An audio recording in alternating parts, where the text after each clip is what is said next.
Thank you for coming this morning. And now, for the guy you came to hear, Grover Norquist.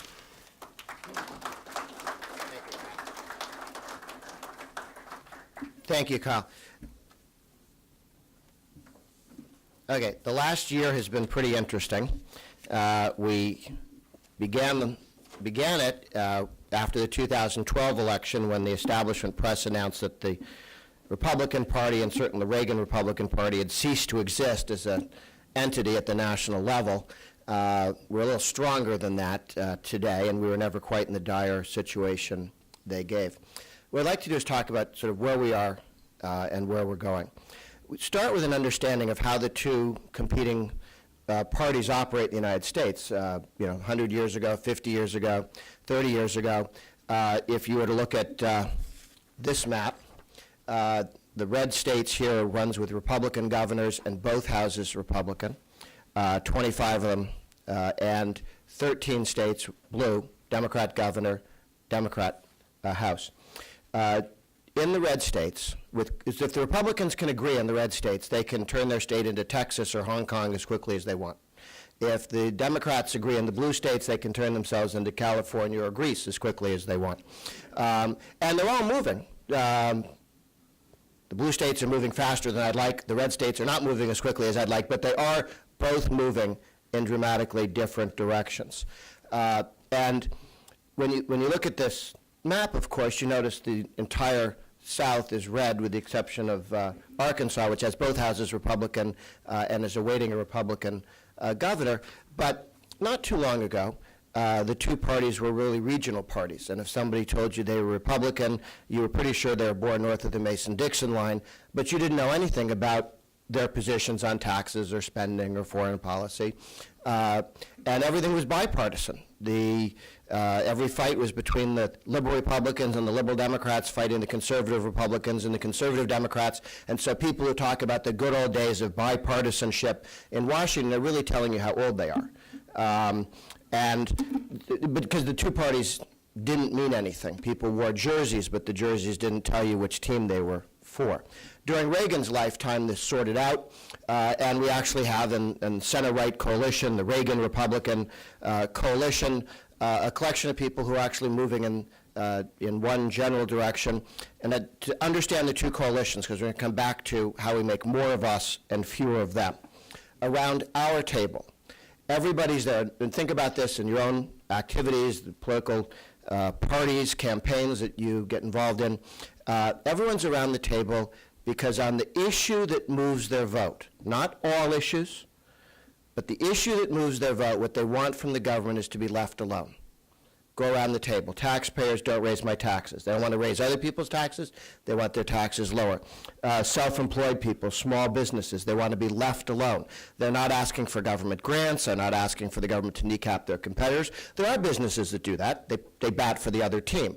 But if you're a businessman and you vote on your interests and being left alone by the government, there's only one party for you, and that's the Republican Party. The homeschooler movement didn't exist 25 years ago, now legal in all 57 states.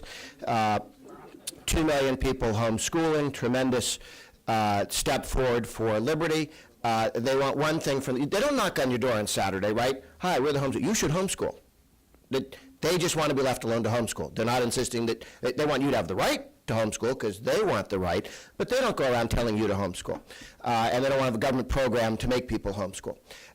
You have the people who work on school choice. Again, they want school choice, parental choice for where kids go, public, private, parochial schools.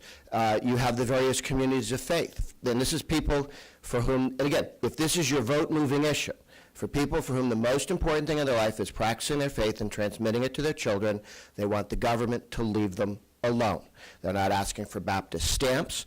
They're not asking for the government to make everybody be an Episcopalian. They simply want the government out so that they and their children can go to heaven, and everybody who completely misunderstands Scripture can go to Hades on their own.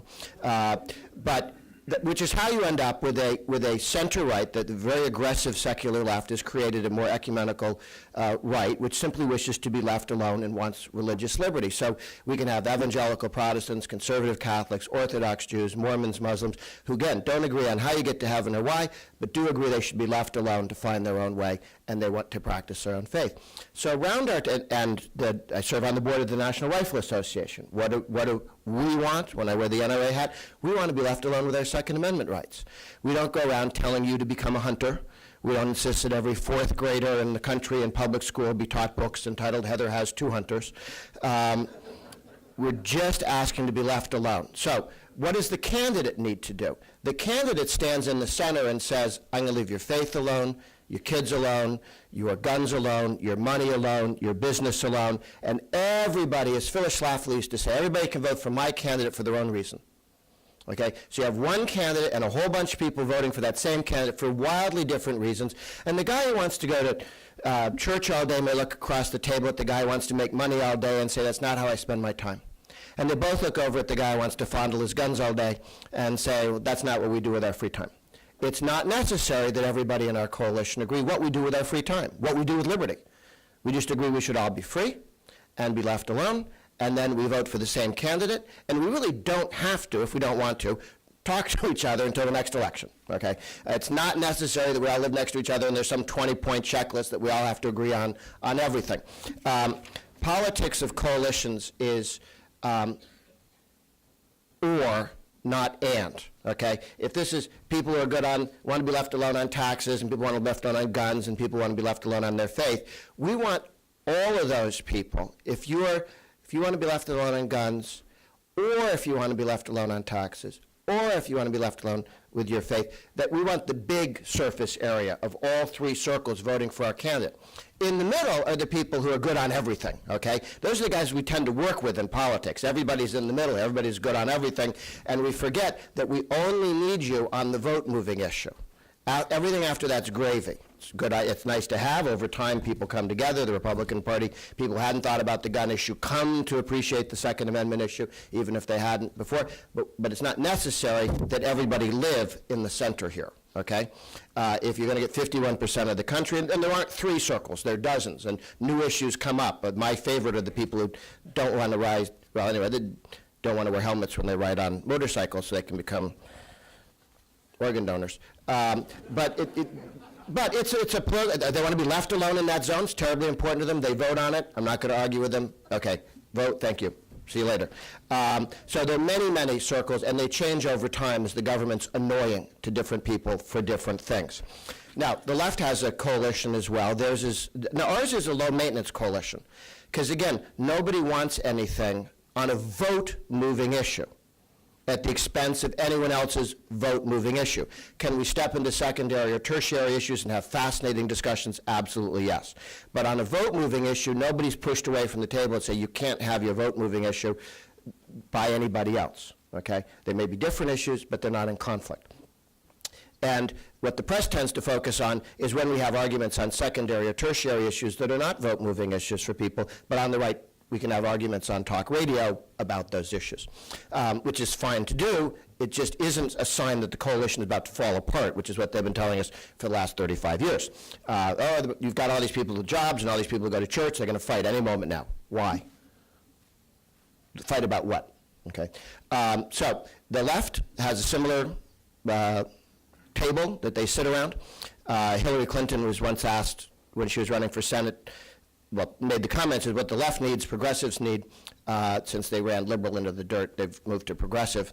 What progressives need, she said, is one of those meetings like Grover has. And I got a call from the press guy in New York saying, what about that? And I said, well, who would sit around Hillary's table, recently stolen by Barack Obama? And trial lawyers, labor unions, big city political machines, the two wings of the dependency movement, people locked into welfare dependency, and the people who make $100,000 a year managing the dependency of others, making sure none of them get jobs and become Republicans. Then you have all the coercive utopians, the guys who get government grants to push the rest of us around, the guys who invent the toilets that are too small to flush completely, the cars that are too small to put your entire family into, the light bulbs that make you think you have glaucoma. On the Sabbath, you have to separate the green glass from the white glass from the brown glass for the recycling priests who come pick it up. And they have a whole list of things you have to do and a whole list of things you're not allowed to do, you're forbidden to do, which is slightly longer and more tedious than Leviticus. And it just goes on and on and on. So the left's coalition works together if we're stupid enough to throw money into the middle of the table, and then they can be happy. One for you, one for you, one for you, okay? But if that money in the center of the table, that stack of money, begins to dwindle, then they look at each other a little bit more like the second to last scene in those lifeboat movies. They're trying to decide who to eat or who to throw overboard. And our job is to not raise taxes, commit not to raising taxes, that's the pledge, hold that commitment, watch that pile of money dwindle so that the left begins to gnaw on the guy sitting next to him rather than on taxpayers. So the next time we see them in the election, there are fewer of them and they're slightly shorter. So those are the two coalitions in American politics. Now, where are we now? Right now, we have a Republican House and we have a Democratic Senate and a Democrat president. In Washington, D.C., we have gridlock. Neither team can make the other team do anything, okay? It's like those guys, the sumo wrestlers, you know, they're boom, boom, boom. Nobody can knock anybody outside the ring. The other team might make a mistake. We might make a mistake. But the president can do executive orders, this is true. But in terms of laws, they can't pass any law that's a bad idea.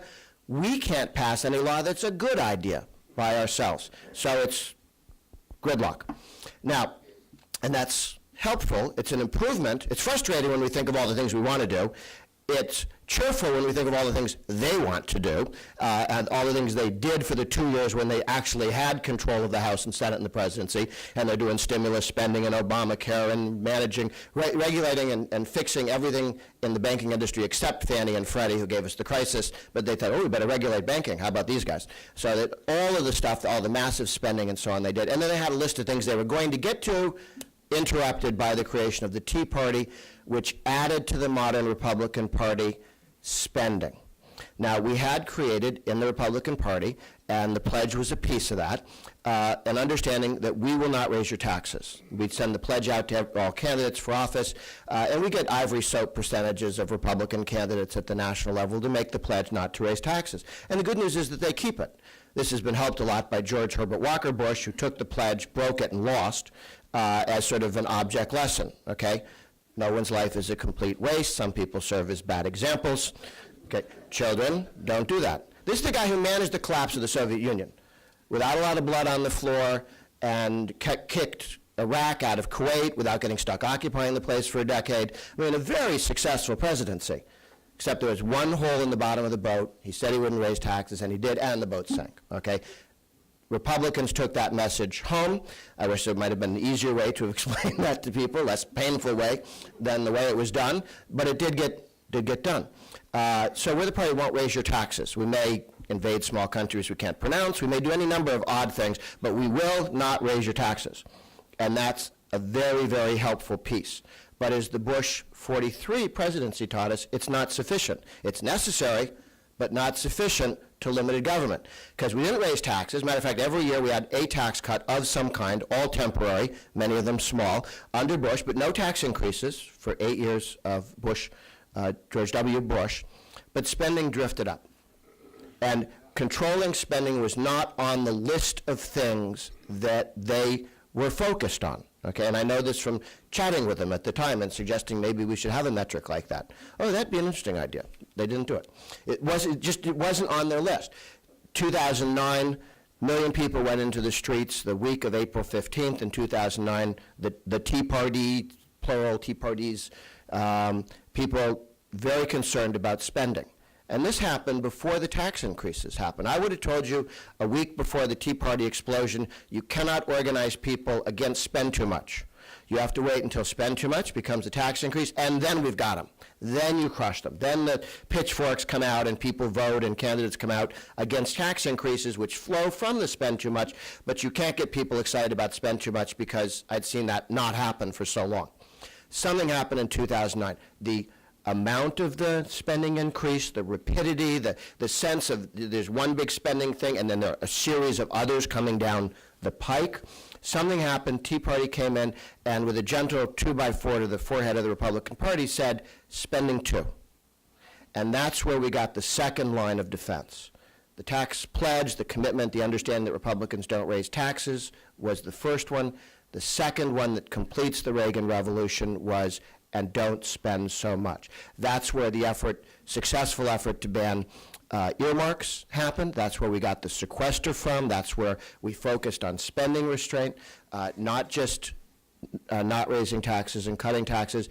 Huge, huge effort. Sometimes people go, well, what about the Tea Party? Well, what do you mean, what about them? They moved to Congress and they changed the modern Republican Party in fundamentally helpful ways that hadn't happened before, and when a whole bunch of smart people thought couldn't be done. You can't get people focused on spending. Yes, you can.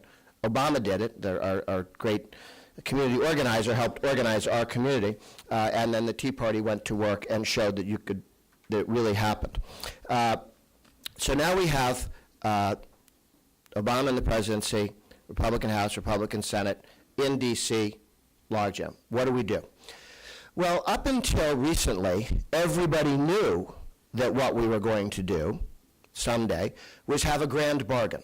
And the grand bargain was a fix of entitlements. We have about $64 trillion, that's with a T, $64 trillion present value of our unfunded liabilities out hundreds of years into the future. You take them up, it's $64 trillion. That's bigger than the GDP, okay? And we all know that someday we're going to have to reform that so that that number goes down, because it can't possibly, trends that can't continue won't continue, okay? Something will have to be done. The Democrats recognize that too. They just aren't interested in being the guys to fix it. And if we're going to fix it, they would like a tax increase so that as we move out from 20% of GDP, which is roughly present spending levels, out to 2050, it goes to 30%. This is if nothing happens, just because of Medicare and entitlements, okay? And then further out, it goes to 40% of GDP. It won't actually get there, and the cheerful projections sort of collapse as you go further out because of the amount of debt and spending, but it's on track to get to 30 and then 40% of GDP, doubling the size of the federal government, never mind what the states might do on top of that, states and cities. So we must, everyone knew, have a tax increase and entitlement reform together. That's what 2011 was all about. That's what Simpson-Bowles was all about. Now, I urged, and many others urged, don't raise taxes at all. Well, but don't you want to cut spending? I said, yes, I want to cut spending. But if you put tax increases on the table, you never get spending restraint. Spending restraint, which has to come not from cutting budgets, from reforming programs, okay? You can't just go 10% across the top. That's not the size of the problem. You got to reform it so that you're talking about dropping costs in half, and that's a different program, not just the same program nicked with a pair of scissors. So what we need to do is never raise taxes and do spending reform. Oh no, you can't do that, the Democrats won't agree, and we have no plan. Well, while we were debating having a tax increase married to entitlement reform, spending restraint, Paul Ryan came up, starting in 2007, with the Ryan Plan. Now, the Ryan Plan reforms all entitlements so that 50 years from now and 70 years from now, it's more like 15% of GDP. 20 to 15% of GDP. With economic growth, it'll actually be smaller, but the government doesn't get any bigger as a percentage of GDP, and frankly, with growth, shrinks. But that requires a Republican House, 51 senators, and a Republican president to pass it. So when we have a united Republican government, we got two shots at it this decade, 2016, 2020. We will, thanks to strong candidates and the miracles of modern redistricting, redistricted by these guys, we will have a Republican House for the next decade. And hopefully beyond that, but at least for the next 10 years. Then we need to get the Senate by 2016 and a president in 16 or 20, pass the Ryan Plan. That's the game plan, okay? That's why a bunch of Republican intellectuals get very frustrated, because they don't get to think up really cool things. We know what we're going to do. The engineering's all been done, and Paul Ryan did something that I'm not sure has been done before, maybe sort of Jack Kemp. Although Jack Kemp's marginal tax rate cut was sort of a one-dimensional project, Ryan has this three-dimensional budget project he's got. He went in 2007, he was telling me what he was doing. I said, this is very important, this is very good. Do you have a bill yet? Can I help go get you co-sponsors? No, no, no. No one is allowed to co-sponsor my budget plan until I'm convinced they understand it and can defend it in public. Okay? Because I could have got him 80 people, because is this the right-wing budget plan? Yes, I'm in, okay. And then when somebody stuck a microphone in front, so what's it do? It abolishes the Department of Energy, and they'd have just been flying, making stuff up. They didn't know. But they meant well, but you know, and they're in districts where cutting the government and closing it down or whatever, fine, no problem with that. But that gets you 80, okay. He said, no, I want people who understand it so they can sell it in town hall meetings, never get upended, never misrepresented, so I have a problem, or the bill has a problem, and never misrepresent, so they have a problem, okay? I don't want them endorsing something that if they can't support it, if they think they have an objection in their district, I don't want them endorsing it and then walking away from it in 2 years or 2 months. So he went person by person to everybody in the Republican caucus, and we've now had 3 votes for the Ryan budget plan. This year, I was talking to Chairman Ryan, runs the budget committee, and I said, look, Hernando de Soto is coming into town, the free market economist, property rights guy in Peru. I'd like to meet with you. He said, oh, I'm a big fan of his work. I've read his books. I agree with him completely. I want to get together with him in 2.5 months. I said, he only needs 30 minutes. He can come into town next week. He said, for the next 2.5 months, I have 30-minute conversations back-to-back with every Republican in Congress, just to explain to them the update of the Ryan plan, because every year all the numbers change, right? You're projecting out 10 years and 50 years from a new place, and the numbers have changed, and people have passed good or bad laws in the last year which changed some of this stuff. So he walked through again with each person. So when we say the Republican Party has bought into and is committed to the Ryan plan as the fix, overall fix. There are lots of other things we need to do, but the big overarching spending challenges we have all get fixed by the Ryan plan. And I'm sure that 10 years from now, after we pass the Ryan plan, I will be out there with all of you going, this is hardly enough, and it's not fast enough. Well, it turns the whole ship around. It's hugely helpful, and could we do better with a different Congress? Yeah, maybe, okay. But this changes the trajectory of the world. I'm actually going to retire and write murder mysteries as soon as we pass this thing, because it really does solve all the world's problems, with the possible exception of who should run Kashmir. But otherwise, it really gets it all done. So now we have a plan when we have a Republican House and Senate. But there's this temptation in between, right, because the guys who say, I care deeply about spending, we don't have a Republican, want to go back to the grand bargain. Let's raise taxes to get the spending cuts.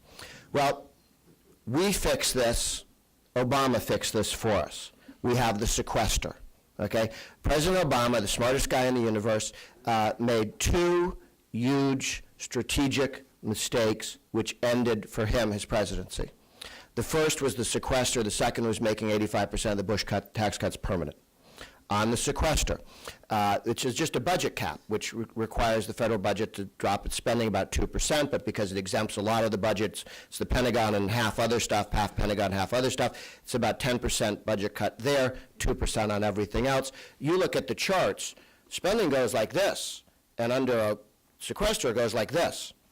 You hardly see it, but I assure you the Democrats believe that they are starving to death. They have never been so deprived. They're the Kennedy kids around the table with 1 six-pack in the middle. It is just, they've never been so taken advantage of and unable to function. They want out of the sequester. Now, I mentioned earlier that with the Republican House, Republican Senate, neither team can beat the other team. We couldn't make them swallow the sequester. What happened was they thought they were cheating us. Obama thought he was fooling us. Obama goes, here's what we do. He gave us some real spending cuts with caps, BCA, about $1 trillion. Then the next $1.5 trillion was the sequester, the caps that don't get rid of imaginary spending that might have happened someday, but get rid of real spending that was already happening. And he said, we'll do a sequester, 50% Pentagon, 50% everything else. And I watch CNN, and I know that all the Republicans are George Patton and faint at the idea of restraining any Pentagon spending, period. They're not capable of reforming the Pentagon. They don't want to reform the Pentagon. And therefore, in 6 months, they'll come back and say, could we have a tax increase? Could we, Republicans, pass a tax increase to fund the Pentagon? Oh, and by the way, the other half of the sequester, too.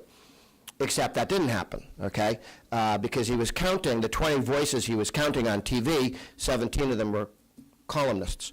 And 3 of them were the same guys on TV all the time, okay?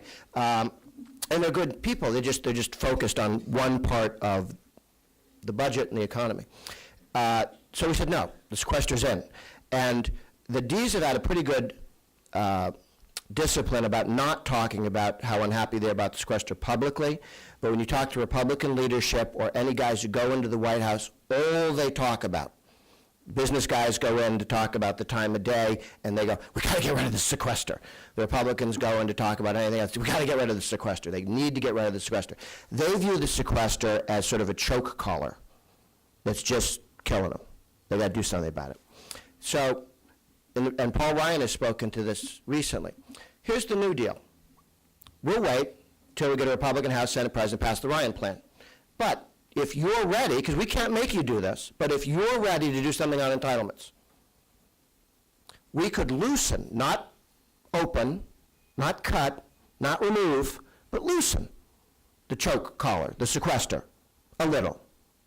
$4 trillion in long-term entitlement. And Democrats have a short-term interest in getting more money today. I would gladly pay you Tuesday for a hamburger today. They want the hamburger today. We will have a very high interest rate on what we expect the payment to be, okay? And since you would have to pass the laugh test of a very conservative Republican caucus in the House, you can imagine the ratio that would be even within considered. Now, I don't think Obama will do this.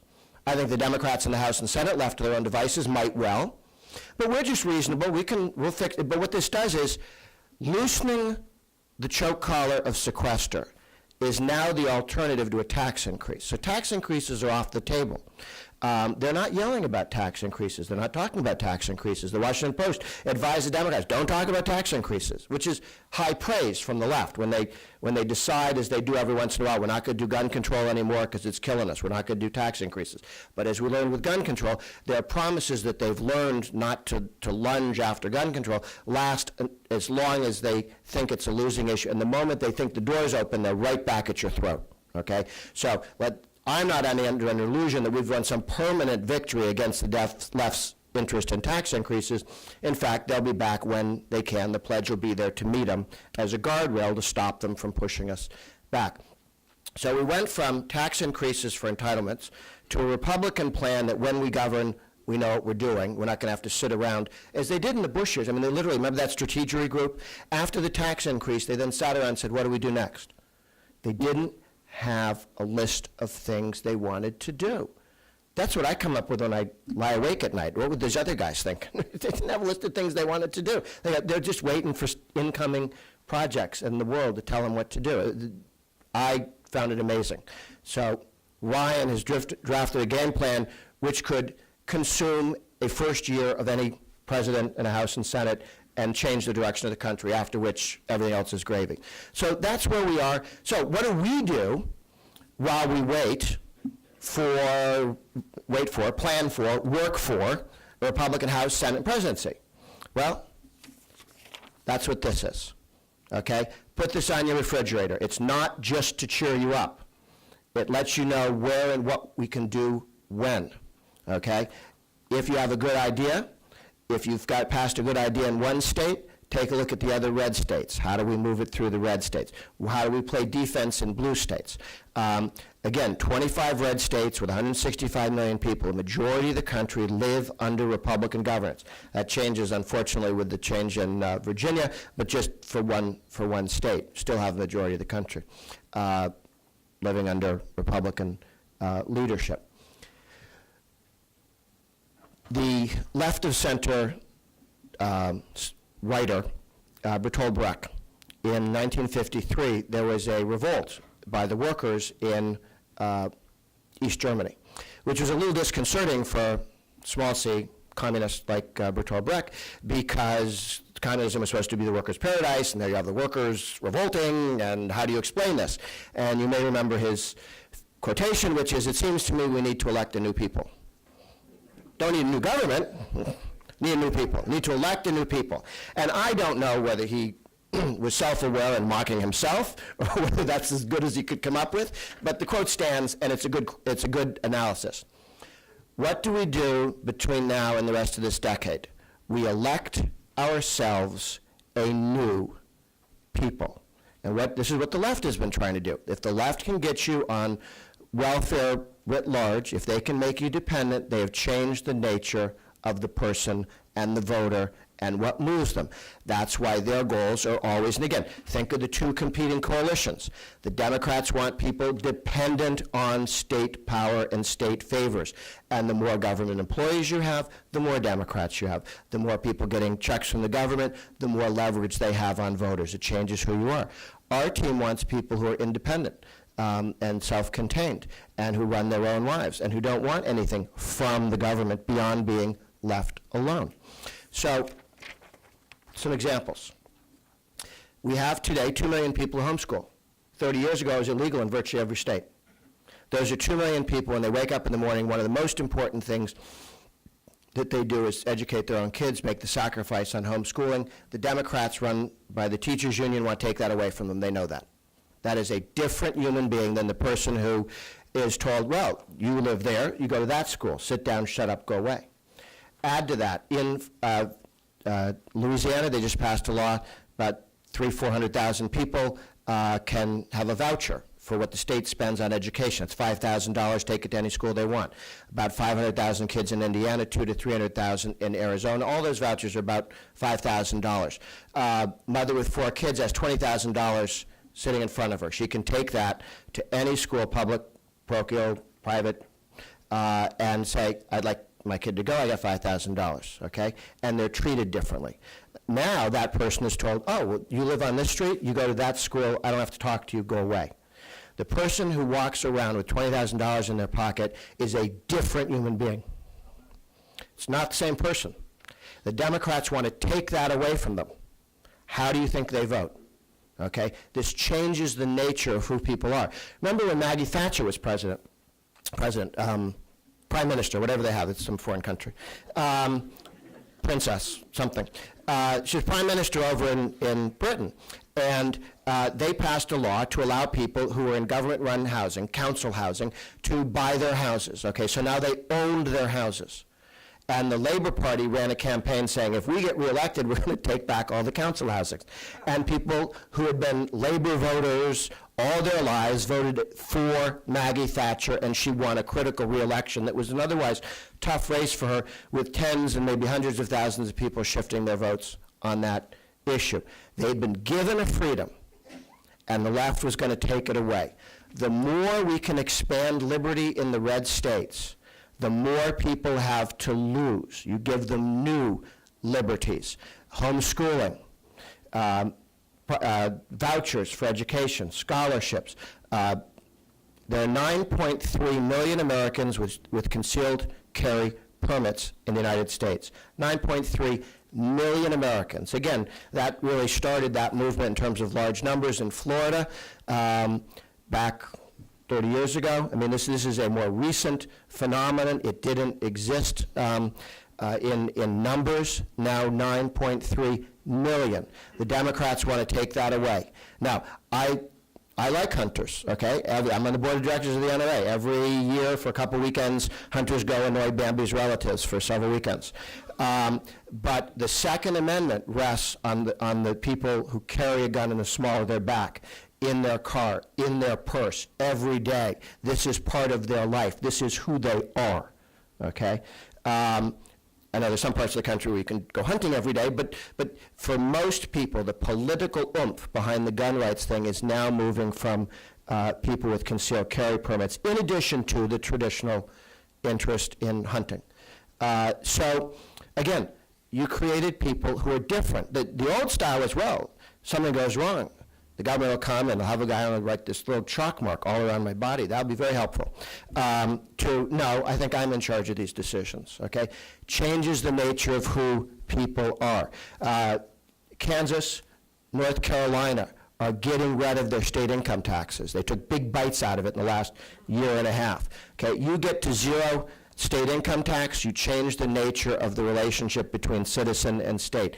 They're not going to put one back in. They may raise an existing income tax, but when one's gone, it is extremely difficult to put back in, and it kept the Democrats out of power in New Hampshire for years and years and years. This collection of red states is where we can change the rules to change the electorate by giving people freedoms that the Democrats want to take away. You change their relationship with us and their relationship with them. In Wisconsin, Governor Scott Walker passed a law that says public sector unions cannot negotiate pensions, benefits, work rules. You can negotiate pay up to inflation, okay? And you can no longer take out of people's paychecks your dues, which for a teacher making $50,000 a year in Wisconsin was $1,000. The teacher never saw that $1,000. It came out of their paycheck. It went to the city or the school board, and they wrote the check to the teachers union. And so in Wisconsin, they were getting tens of millions of dollars every year taken out of people's paychecks, and then they would go and talk to them about all the cool things they were negotiating. Now the guy from the labor union walks down the hall. He can't brag to you about all the goodies he's getting you, because he isn't. And by the way, he wants $1,000 from you. People run into the ladies' rooms. They step into the cloakroom. They avoid the union guy because they don't want to see him or hear him, because you can't do anything for him, and he's very expensive. And quite a number of people have left the unions. And the union has to be recertified every year or so, which means a whole bunch of unions are just disappearing. And we're having trouble getting records of things that don't exist anymore. You know, how many have disappeared? Well, it's tough to tell. They're not answering our phone call. Did they disappear? Perhaps. That changes the demographics of Wisconsin, because every teacher used to have $1,000 stapled to their forehead, and the unions used to come and just take it. Zero cost of fundraising. Morton, those of you who runs organizations, when the unions take the money out of the paychecks of workers and then get it handed, when the government takes it out and hands it to unions, zero cost of fundraising. Alabama, they just changed this law, ended it, but Alabama allowed every one of the 100,000 members of the Alabama Education Association, that great big building down there next to the Capitol that dwarfs everything else, teachers union building, they got $3 per worker per month. Not too much, $36 per year per worker, 100,000 workers in a 4-year gubernatorial race. They raised $14 million, zero cost of capital, zero cost of fundraising, $14 million. And then they go to the Republicans and go, okay, we're going to have a race for the governorship. Let's start now with me $14 million ahead of you. They passed a law that said you can't do that anymore. Gone, okay? Alabama is going to be red for a very long time. These red states down here are changing the rules to make the other teams stop able to cheat, which is what they've been doing, using state power, state money, state authority to push people around and take their money. And as a result, we're changing the nature of the electorate. That's why I look to these red states as states we need to win electoral votes and say, how do you make Wisconsin a Republican vote at the national level? Change the nature of the Wisconsin electorate, okay? Now, there's also what's going on as people move, okay? New York just nominated a crazy person to be the mayor. They can do an awful lot of damage. People can and will leave New York City. They didn't just nominate him, they elected him. I'm sorry, they nominated, yes, they elected him the other night. Good news is that we stopped a tax increase, billion-dollar tax increase in Colorado on the ballot. Lost 2-1. $1 billion is going to go straight to the teachers union. We beat it 2-1. We were losing a month ago. John Caldera, who runs the state think tank and the center right meeting out there, ran that campaign to do it. So that's the arc. Oh, and I'm sorry, one other thing. The other mistake that, and then take questions, the other mistake that Obama made, the first one was the sequester. The second one, and no one can quite figure out why, was he made 85% of the Bush tax cuts permanent. So remember last year, after the election, we lost, and many of the Bush tax cuts, the 01 tax cut, the 03 tax cut, and the alternative minimum tax, all ended on January 1st of this year, 2013. Disappeared. On that day, taxes went up $500 billion for the year, $5 trillion for the next 10 years, and all the president had to do was sit there and twiddle his thumbs. He didn't have to pass anything in the Senate. He didn't have to sign anything. If he just didn't sign anything, and they didn't have two-thirds of both houses to override him, the whole tax cut collection that we'd accumulated disappeared. $500 billion in 1 year, $5 trillion. And remember when Boehner was quoted as saying at one of those meetings, well, if we let you keep $600 billion of the $5 trillion, what would you give us on spending? The president said nothing. Well, why should he? He had all the power, okay? So here he is with this incredible cudgel, and what he should have done was say, I'll take 10% off the top. Because he made 85% of the Bush tax cut paid by 99% of the people. So 1% of the population got tax increase because their tax cuts lapsed. And 85% of the money was kept by the American people, 15% taken off the top by Obama. But the 85 was made permanent, which means we never have another situation where the president can raise taxes by sitting there, where there's nothing the Republican House or Senate members, there was nothing we could have done to have stopped as big a tax cut as Obama wanted. He had all the power in the world. This is a guy who's supposed to have read Saul Alinsky and all this stuff. It's like a little child with a pearl, a priceless pearl, and he threw it away. He made permanent 85% of it. A bunch of guys went, this is terrible, there's this tax increase. We had the lapsed tax cut. I said, you're right. But step back a moment. He just gave up all of his leverage for the rest of his presidency. There isn't anything Barack Obama has for the rest of his presidency we need. Nothing that we need from him. So we don't go to him and say, we need this, and he says, well, that will cost you. So had he said, I'll just take 10% off the top and we'll expend this a year, you know where we'd be today? We'd be here with a $4.5 trillion tax increase hanging over our heads while we were going, oh, we're going to keep the sequester. And he says, you can keep the sequester. It'll cost you on the tax side. And then he could have leveraged the defense people, the anti-tax people, and all of his spending, his tax stuff. Because, well, I think we're going to continue everybody's tax cuts except you. Unless, of course, you want to go spend millions of dollars trashing Republicans, then maybe we would let you off the hook. So this huge, huge power he had, he threw it away. And Robert Kuttner, the very left of center guy who runs Left Wing magazine, I gave this observation shortly after it all happened. I was actually on CNN just as it was coming to denouement, and I said, well, you know what's really odd is the fact that the president, and I freeze there on TV and I'm going inside my head, I don't think we should explain this to them just yet. Why don't we wait until he signs the bill? What if somebody actually is watching this and goes, hey, wait a minute, how come we never thought of this? So then I just wander off into some other topic. And he signs the bill. This is why Reid will not let the vice president in the negotiating room anymore, because he blames him for this mistake, okay? No, but everybody at the White House knew what they were doing, and they signed on to it. And Kuttner, cheerfully, when I walked through it once, he said, yes, that's because they're all morons. So, okay, I believe him. They didn't understand where their power came from. They believed their press releases. They believed their press. They believed that because they were virtuous and swell and they just won an election, they had political capital. And that's why the Republicans were scared of them and why they could do anything they wanted. They could do anything they wanted because they could do anything they wanted. They had the power. And they threw it away. So, we don't ever have to raise taxes.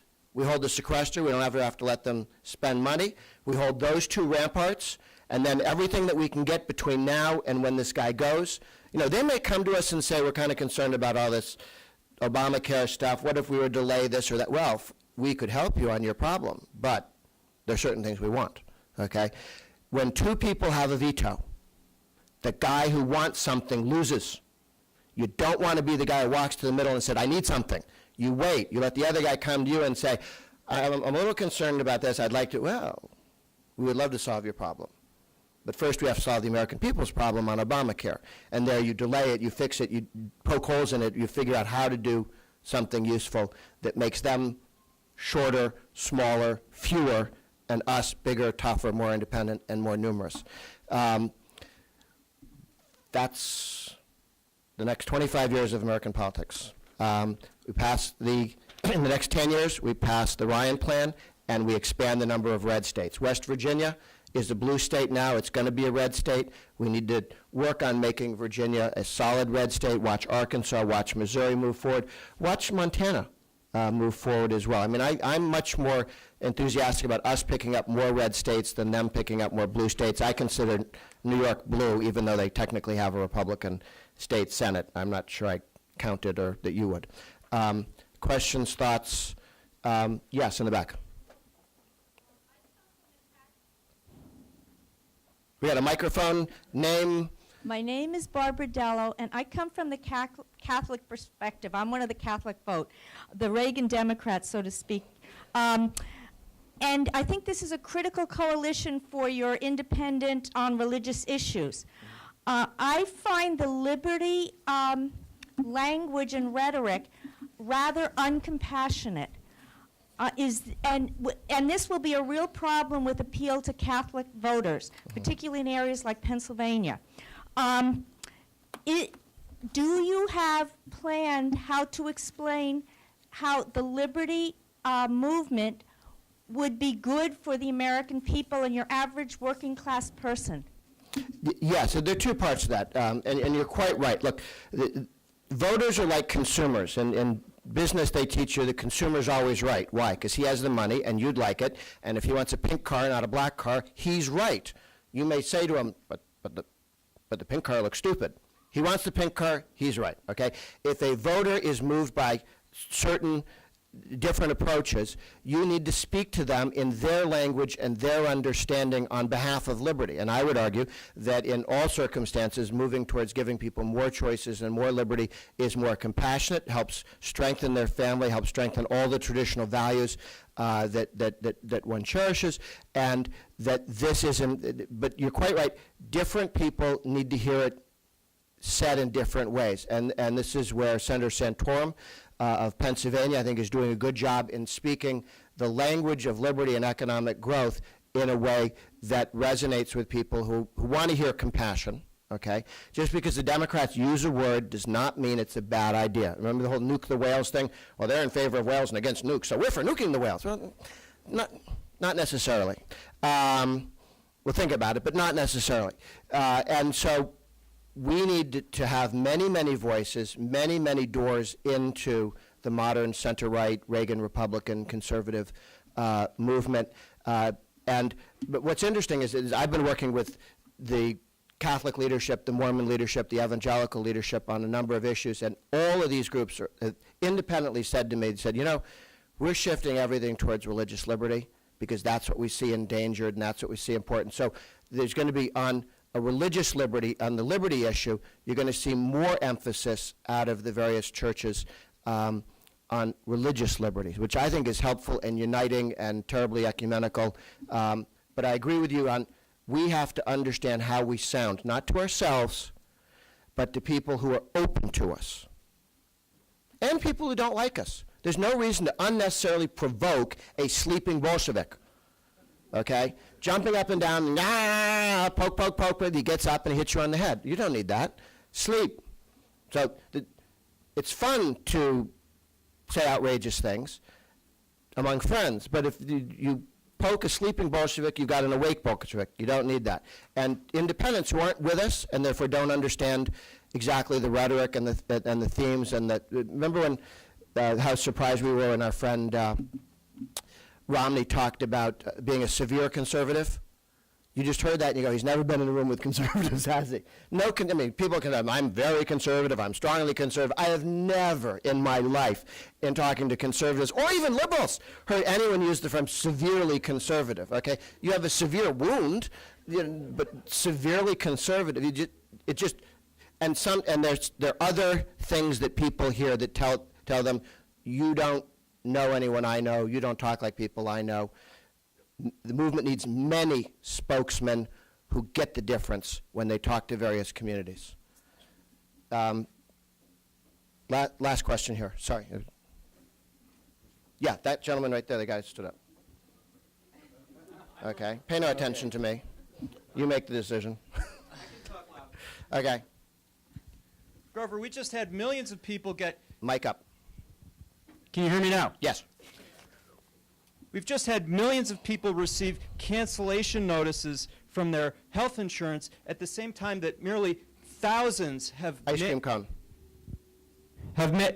Merely thousands have managed to sign up for healthcare.gov, while millions of people have gotten cancellation notices and lost their health insurance. But I haven't seen in any newspaper someone doing the simple arithmetic to say, oh, so there's a net decrease in the number of insured, when the whole rationale for Obamacare in the first place was the uninsured. We have a crisis of uninsured people. Now, what was supposed to solve the crisis of uninsured people has made it worse. Why has nobody even seemed to notice that in the media? And what do you say about it, and how does that help our cause? Yeah, I think we've had, the media is, there's a, people read The Onion. I recommend it strongly. The Onion, it's a humor newspaper magazine. There's a headline in it yesterday that says, President Obama's shooting of two suburbanites not fully understood, says media, okay? And there's a whole argument about the media trying to explain the president just gone into a household, shot two people, and that we don't really have all the information, and just making fun of the media backpedaling on Obamacare. A little rough, but they're liberals. They whacked him. You've seen Jon Stewart go on these guys. This is beyond conservatives unhappy at Obamacare being a bad idea to people recognizing outside. I mean, our job is somewhere between 51 and 60% of the electorate being with us. 51 only works if there's no vote fraud, and there is. So earn 60, so that when they steal votes and our guys forget to vote and our guys have DUIs and other interesting things, earn 60 to get 51, okay?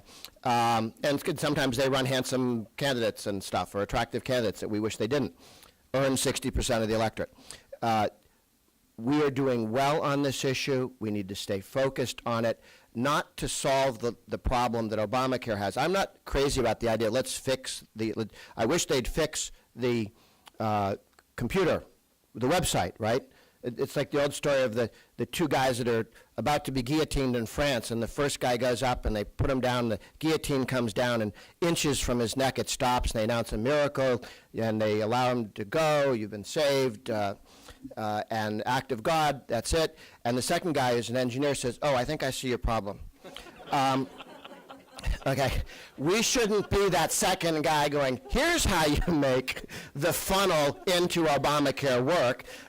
We should be explaining that if everybody got through the funnel into Obamacare, there's still huge problems. It gives people less choices. Here's the advantage we have. They passed a mess. They knew it was a mess. They had to get 60 briefly. They threw it on the stage, but they knew that they believed they were going to have the House, Senate, and the presidency for 8 years. So every time there was a problem, they'd come in with a new subsidy. Every time there was a problem, they'd fix it. You need one website doesn't work, buy another one. They were going to be able to fix anything. We won the House. So now they can't fix anything without coming to the Republicans and saying, we want to fix this, and our job is, we want to fix it for the American people. You want to fix the system so that the system works. We want it to work for the American people. So we'll cheerfully work to fix things for the American people if you want to join us. Well, they can't fix their mistake without giving it away piece by piece. And we've taken 7 pieces of Obamacare out. This is not, we've taken taxes out, chunks of it out. Big parts of Obamacare have been removed already. So we'll get more pieces. But we should never help them solve their problem. We should help the American people solve the problem that Obama has visited on them. Thank you very much. Great. Thank you. Wait, presentate just a moment. Thank you very much, Grover. I much appreciate your coming. You held everybody's interest, and I would like to, which is not unusual for Grover, and let me present you as a token of appreciation an Adam Smith tie. Here's our. Thank you. That's actually my favorite model of the tie. Thank you so much. Thank you. Ladies and gentlemen, the Leadership Institute is the sole source in the United States that manufactures and sells Adam Smith attire. If you're interested in Adam Smith ties, Adam Smith ladies scarves, Adam Smith cufflinks, you can get them from my assistant, Kathy Graham. who is standing by the elevators ready to sell the Adam Smith ties.